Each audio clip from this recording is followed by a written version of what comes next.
So what are we going to do? Well, we're going to raise the roof. Raise the roof. Raise the roof. Y'all, I got an ambulance. You heard that correctly. I bought an ambulance. Welcome to episode 1 of the Ambivan Project, our journey of converting a decommissioned 1995 ambulance into an off-grid camper van to travel North America. Today, we're winding back the clock to 2023 and everything Ryan and I accomplished last year. In December 2022, I purchased this ambulance with the dream of renovating it with the help of my boyfriend, our master engineer and fountain of all knowledge, and my abundant enthusiasm, willingness to help, and dorky dance moves. So the second weekend of January 2023, in freezing winter weather, we began demolition. The previous owner had already removed much of the interior of the ambulance, but our work was far from finished. Everything had to go. Leftover equipment, lights, cabinets, flooring, wiring, insulation. So we pumped up the music, pulled on work gloves, and became close friends with crowbars and sledgehammers. I had lots of fun on these days, getting to experience the catharsis of destroying things.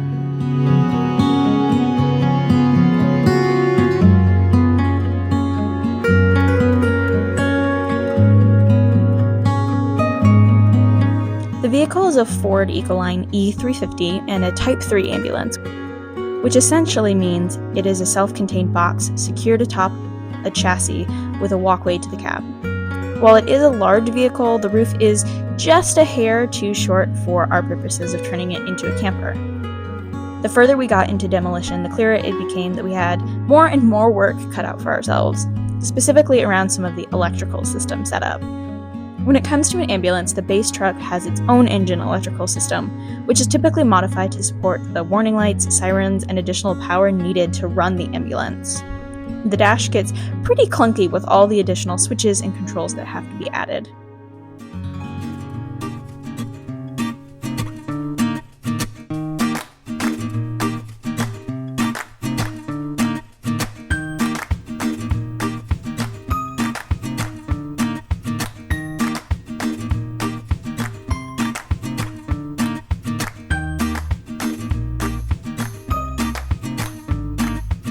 As we peeled back the walls and insulation layers, we realized how extensive the electrical wiring was throughout the vehicle. We had 3 options to consider. 1, keep the electrical system as is and try to work with it. 2, create a hodgepodge of old and new pieces for the Ambivan. Or 3, remove as much of the existing system as possible and start afresh. We took one look at the distribution board and chose option 3. And so, with numb fingers, we hunkered down in the freezing weather to slowly peel apart the electrical system and trace down what we needed to keep in order to run the vehicle.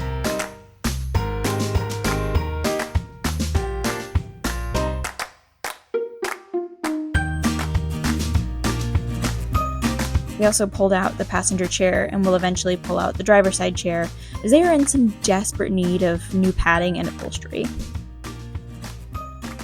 As February rolled around, our focus continued on removing the floor from the ambulance and cleaning up the wires.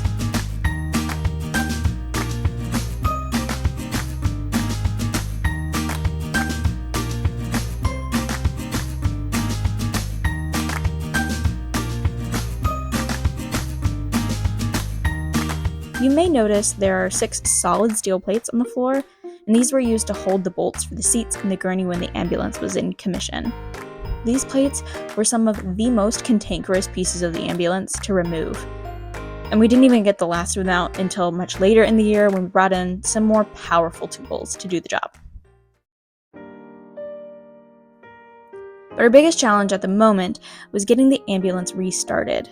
After picking apart all the wires, we had to painstakingly sift through the remaining ones and some old Ford manuals to figure out which ambiguously marked wires were responsible for providing power to the vehicle.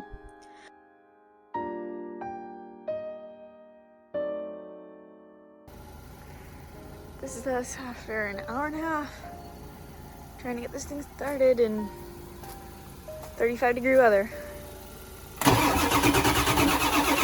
Nope.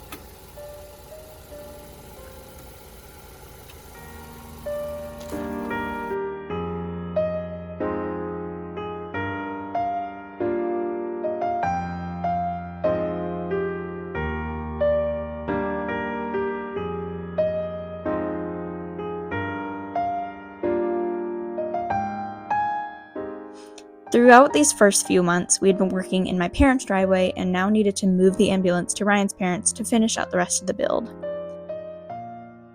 Ryan spent many hours getting acquainted with the underside of the Ambivan, which you can imagine is not the most comfortable when working on gravel. I spent many hours trying not to freeze my fingers off. Second attempt at jumping. This is our situation. It's lovely, isn't it? My car barely fit. But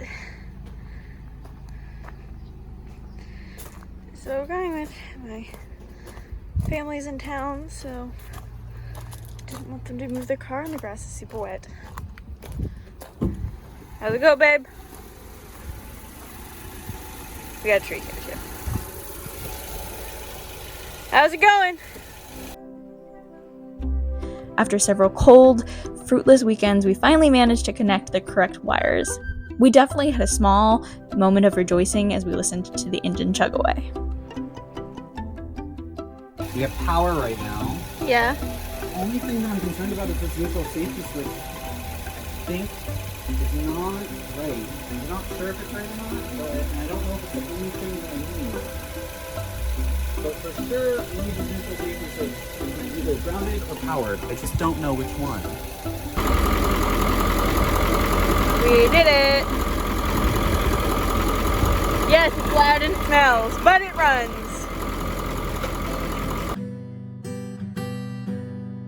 Welcome to April, the month where coats disappear but I still dance everywhere just to keep warm. The first item on the list, engine maintenance. Repairs included new glow plugs, new battery terminals, and a new alternator, along with cleaning out as much of the old wire as possible. To make our work easier, we decided to remove all the panels, the hood, bumper, quarter panels, grille, header panel, etc., to give ourselves easy access for the work ahead, which ended up being a good call as there were a few items that will eventually need replaced. Look at that! Yeah, that's part of the problem I wanted to take this out, is because this needs some help. That's just gone. Yeah, I know. That needs replaced, but we can find that. Yeah. Either at a junkyard or someplace else. Or Look at I that. can build one. Yeah. That's easy. It's just a plate. Fabrication. But yeah, see these spinning? Yeah. As we removed all the vehicle paneling, I attempted to secure and organize the various screws and clips and accessories and tape them to each main piece. But unfortunately, as happens with these types of projects where you're constantly moving things in and out and around, my organization system was not foolproof and we ended up with several missing screws. A plus for effort though. April was more slow, tedious work, and there were plenty of times I stood around as Ryan and his dad just talked through a problem or a design for the Ambivan. I kept pretty busy though, manning the camera, fetching tools, DJing, and keeping the vibe up. I'm pretty good at being a goof and making other people smile.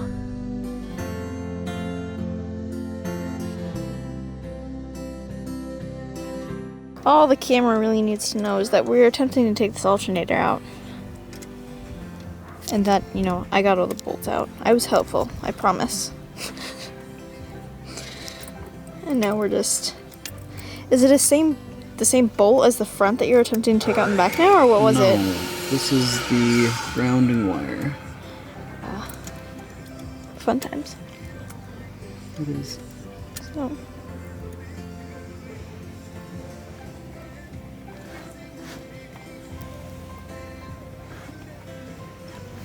We'll get it. Eventually.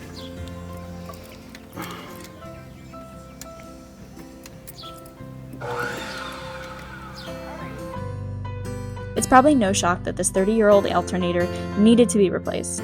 That didn't stop us from putting it back in and testing every other possible thing on the vehicle to charge the batteries.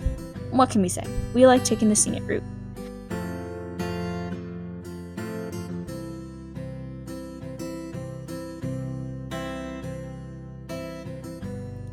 Fast forward to the month of July. May and June were busy with other projects, events, and moving houses, so no time for the Ambivan.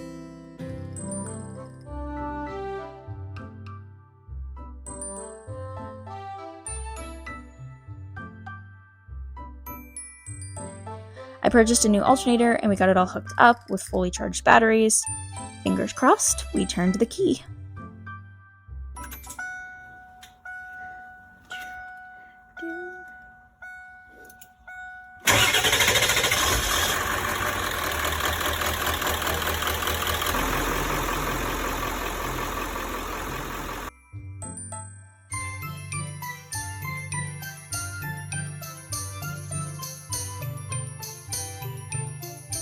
Now that 99% of our engine repairs were complete, we went ahead and replaced the quarter panels and some of the front panels on the ambulance.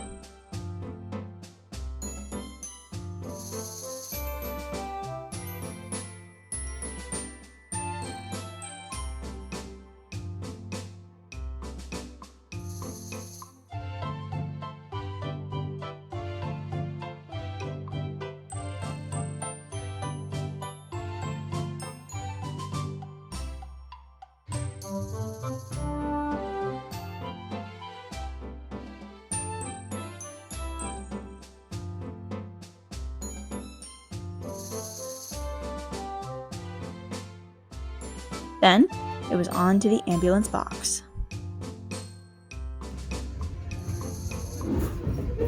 She's cut.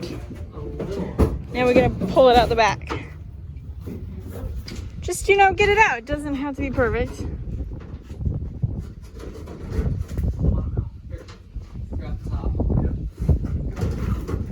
Just watch it.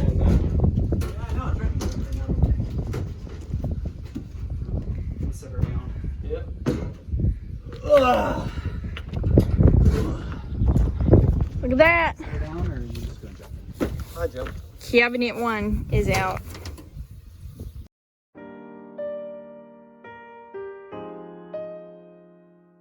Hi everybody, thank you so much for watching episode 1. Before we continue with this series, I wanted to take a step back and give you all the big picture for what our final version of the ambulance is hopefully going to be. With full-time jobs and both of us going to school, Ryan and I don't have any intentions of traveling full-time in the ambulance once it's finished. And the benefit of this is that we're not in a rush to actually complete it. The downside is we don't always have a lot of time to work on it. But our plan is for this year is to get it to a place that we can take it out on a short trip somewhere relatively close to where we live. So what's the completed project look like? Let me show you. If we envision the ambulance when it's all said and done, there's a few major changes from what you've seen so far and what it's going to look like. One, it's going to be significantly bigger. Right now, the size of the box itself fits me pretty perfectly, but Ryan and anybody taller than Ryan has to hunch over while they're in there, which you can imagine isn't super comfortable for long periods of time and isn't an ideal situation when we think about the things that we need inside of it, as well as insulation, siding, all of that stuff. So we are rebuilding the box in order to raise the roof a few feet, which at the end of it will give us a box that's about 10 feet high and 11 feet wide. This extra height is going to help with providing some extra space for upper storage, as well as giving us the ability with rebuilding a box to completely customize it to our needs. As we look at the lower level of the Ambivan build, for the sake of simplicity and easy maintenance, we've separated the main components of the electrical system to live on one side of the ambulance and then the water system to live on the other side. For heat and AC, we're going to build into the system that already exists for the ambulance to keep it simple. Right behind the cab, we have this seating area. We're going to build benches around that will serve as extra storage. And then we'll have a table in the center that will hopefully be some type of turnstile situation so that we can rotate it and walk through, potentially lower so that we can actually use this as a secondary sleeping area if we should ever have someone else traveling with us. Underneath these benches, we're actually going to build boxes under the frame of the ambulance itself that'll hold water tanks, batteries, and everything that we need for both of those systems to run. We also will install some pretty large windows in this seating area to let in plenty of sunlight and allow for air circulation. If we move down the hallway, we will have an office area on one side, and this will be a pretty simple setup to just allow Ryan and I to have a space to work inside the vehicle. We'll have some minimal storage for laptops and other office supplies, and then some sort of seating situation. On the opposite side of that, we have our kitchen area complete with a sink, a counter, and a stovetop. And at some point, we have to figure out a freezer fridge situation, as well as where that's going to be stored in the ambulance. But that's a problem for future us. At the very end of the Ambivan, we have this full floor-length closet and storage space, as well as a full shower and bathroom combo. And then the final piece of this is a large back door to obviously provide entrance and exit to the vehicle, and it's going to have a large window so that if we're in a place where we have nice weather and a great view, we can open that up and pull a screen down and just sit inside and have all that sunlight and enjoy whatever view we're looking at. Moving up to level 2, we're going to build an adjustable bed.